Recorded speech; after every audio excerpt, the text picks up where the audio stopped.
रायगढ़ जिला Kalyansinghpur block धामुणीपंगा पंचायतर कोतागुड़ा grammar मृत जदुमणि पालका सान झील चंद्रा पालका 21 चिकित्सा अर्थ साजिछि बाधक।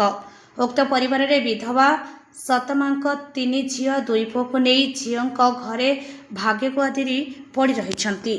मृत्यु होगा पूर्व पिता जदुमणि दुख कष्ट पिला भल मनीष करने चेष्टा करबा बेले से सुगर रोगरे पड़ी हुई मृत्युवरण करथिले।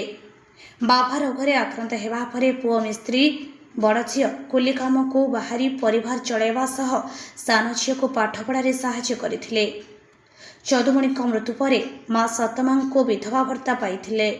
सान झील रायगढ़ रे ग्रेजुएशन सारी घर को आसिबा परे रोगाक्रांत होई पड़िछंती।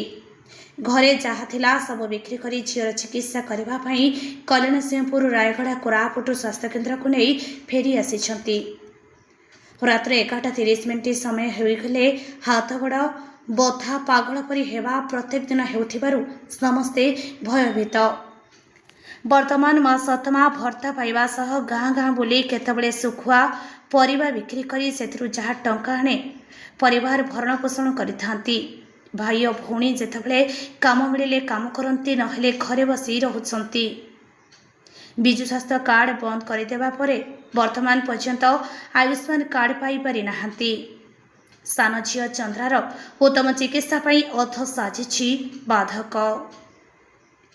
तेणु सरकार उक्त चंद्रा को उत्तम चिकित्सा जोगाई देबा पई ग्रामवासी दाबी करिसंती।